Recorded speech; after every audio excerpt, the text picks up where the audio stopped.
Okay. Entertain చేస్తాడు అని చెప్పి. సో, ఈ సినిమాలోంచి వాట్ టైప్ ఆఫ్ కాంటెంట్ మేము ఎక్స్‌పెక్ట్ చేయొచ్చు? డెఫినెట్లీ మీరు ఒక ఎంటర్‌టైన్‌మెంట్ కోరుకొని వస్తారు కదా! థియేటర్‌కి ఇప్పుడు ఎంజాయ్ చేద్దాంరా అన్నీ మర్చిపోయి ఒక 2:30 గంటలు, 2:15 గంటలు గట్టిగా ఎంజాయ్ చేద్దాం. ఫ్యామిలీ అందరం కలిసి లేదా ఫ్రెండ్స్ అందరితో లేదా మీ బాయ్ ఫ్రెండ్‌తో, గర్ల్ ఫ్రెండ్‌తో వచ్చి ఎంజాయ్ చేద్దాం అనుకుంటే మాత్రం blindly you can come for the film. Pure entertainment. Yeah! Vishwak గారు ఇక్కడ myself Hemamali here. So look బాగుంది, అన్నీ బాగున్నాయి. అయితే సోను మోడల్ ఏదైతే ఉందో ఫుల్ టాటూస్ తోటి చాలా చిపక్ చిపక్ అనొచ్చు.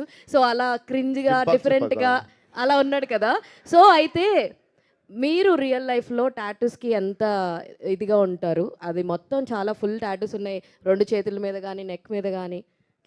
టాటూ నాకు I have zero tattoos and I'm little అంటే నేను పెద్ద ఫ్యాన్ కూడా కాదు టాటూకి. నాకు తెలిసి ఒక టాటూ లైఫ్ టైం ఉండిపోతుంది. అది నాకు తెలిసి ఏదో ఒక టైంలో మనకి ఆ, ఏదో ఒక టైంలో మనకి తెలిసి అది బోర్ కొడుతుంది. ఐ థింక్ నాకు ఒకటే ఉంది, గాడ్ మేడ్ టాటూ ఉంది ఇక్కడ. God made tattoo, okay. Yeah. So and ఇంకొకటి లైలా ఏదైతే చాలా మోడర్న్గా ఉంది, బాంబే నుంచి తీసుకొచ్చారన్నారు కదా. సో హీల్స్ వేసుకున్నప్పుడు what was your feeling actually? Same మీకు మీరు పడ్డ బాధే పడ్డా నేను కూడా. ఇంకా మీకు తెలియంది ఏంటంటే ఆ హీల్స్లో నాకు ఫైట్ ఉండే. ఓ సూపర్. సో లైలాక్ కూడా ఒక చిన్న ఫైట్ ఉంటుంది. So it will be very new. Purna గారు, సో మీకు ఈ సాంగ్ రాయడానికి అసలు ఎన్ని డేస్ పట్టింది అండ్ ఎలా, how it started?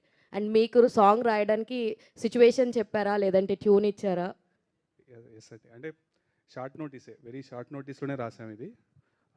Sorry sir, short నోటీస్లో రాయి మనం. అట్లా అంటే తక్కువ టైం పట్టిందండి. లైక్ కంటెంట్ డిస్కస్ చేసాం, ఇచ్చుకుందాం అనే వర్డ్ కూడా అక్కడ నుండి వచ్చిన వర్డ్ అది. So with in few days చాలా ఈజీగా అయిపోయింది. అంటే ట్యూన్ క్యాచీగా ఉంది కాబట్టి.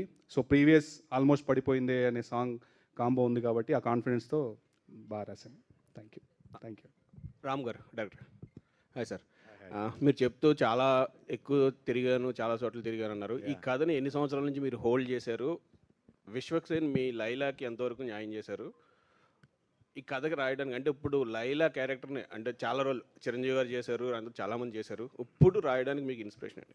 అదే అండి, మనకు మేడం తర్వాత భావన సత్యభాను చూశాక చిత్రం బలారి చిత్రం, ఈ మూడు మనకి క్లాసిక్, ఇప్పటికీ మనం ఆడుకుంటూ ఉంటాం కదా. ఏదైనా కొత్తగా ట్రై చేద్దాం అనుకున్నప్పుడు ఈ ఐడియా వచ్చింది తర్వాత భయం వేసింది, ఎవరు ఒప్పుకుంటారని ఇలా తిరగడం మొదలుపెట్టాను. నిజంగానే అది విశ్వక్ చెప్పినట్టు నాకు హోప్ లేకుండే. ఈయనకు ఉన్న ఇమేజ్ వేరు కదా. ఒక లేడీ గెటప్గా ఎవరు ఊహించారు, ఎంతమంది ఊహించారు, నేను అలాగే ఉంచుకున్నాను.